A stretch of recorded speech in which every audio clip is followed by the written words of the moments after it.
Welcome back to Headline News by Shannel, where we discuss trending topics as they trend. Now, one of the stories that I noticed that was trending today that caught my attention was the name Rebecca Chepteigei. Now, this name didn't sound familiar to me, but to come to find out, she is a Olympic runner. She placed number 44 in the 2024 Paris Olympic Games. Now, the thing that happened with Miss Rebecca is that she had a domestic situation at home that was complicated, if you will. Now, after she completed the Olympic Games, she went back home to a disgruntled boyfriend, which is now they're saying is an ex-boyfriend. She had just purchased a property to be closer to her training facility, and she built a compound on that property, on that land. Well, neighbors had heard her and her boyfriend arguing over the land. Her father said that they had been arguing over the land for quite a while. Well, one day, Rebecca had went to church. She returned home around 2 p.m. to find her boyfriend or ex-boyfriend, who goes by the name of Dickinson Dima. He was in the property. They began to argue again over the land. The neighbors heard them arguing back and forth.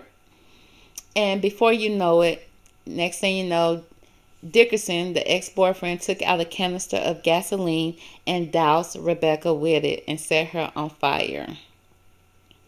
Now, Rebecca, she suffered 75% burns on her body. Now, I don't know if Dickerson tried to also take himself out or was it accidental, but he also was caught up in the fire and he suffered 30% of burns on his body. They both right now was rushed to the ICU by the neighbor because the neighbor came over and put the fire out on both of them and called for help. So they both went to the hospital. They're being treated. They said that no charges have been filed at this time, which I'm confused about because it's like it's known that the ex-boyfriend did this, and he did not suffer as badly as Rebecca did because Rebecca right now is fighting for her life. So the community is asking for prayers for Rebecca. But since the ex-boyfriend only suffered 30%, I don't understand why they just didn't put a band-aid on him and send him on over to the jailhouse or to the prison or whatever. But they said that no charges have been filed at this time. And they said that this is a problem in Kenya right now where females, especially Olympic runners, they've been having some type of dark past or dark history with previous runners or Olympians. And it started off with this person right here who go by the name of Benjamin. He's a runner as well. He was found unalive in his house in Kenya 2 years ago. And then later they found Damaris Muthi. They found her unalive in her house as well. She also is an Olympic runner. Now Benjamin was also an Olympic runner as well. She was found unalive. I think she was strangled in her home. And then 2 months later, they found this young lady by the name of Agnes Tyrop. They found her unalive in her home. This is all happening around 2022, 2023. And then, of course, what happened to Rebecca.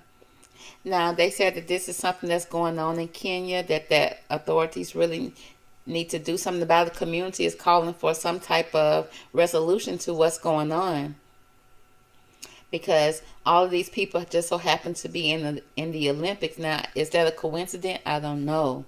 I don't know if there's other situations that's going on outside of the Olympics, but this is going on now. They all happen with different situations. It was not the same as Rebecca, because I think 2 were stabbed and 1 was strangled. And Rebecca was set on fire by her ex-boyfriend over land that he didn't even purchase. Now, maybe he referred her to somebody, but that does not entitle him to her land and her property that she purchased for herself with her own money. So this is a sad situation right here. I just wanted to bring this story to you because I thought that, some light should be shined on this, because they did serve in the play in the Olympics game of 2024. And I feel like, that Rebecca and the rest of the runners need to be remembering that need to be some type of resolve to what's happening over there in Kenya when it comes to situations like this. Because just like with Rebecca's situation, even though they know that her boyfriend did it, he has not been arrested. There's no charges that has been made against him. And I'm very confused by that. But I just hope that, they come up with some type of resolution to protect, because they said women, but as we saw, Benjamin was a male, and he also fell victim to what was going on as well. So I just brought that story to you. I thought that you should know about it if you haven't already heard about it. If you like videos like this, hit that like button and let me know so I can continue to do videos like this just to keep the trending topic trending, so to keep the people talking about it so that something can be done about situations like this. Okay? Well, thank you so much for tuning in, and catch me on the next headline news, okay? And trending topics. Talk to you later. Bye.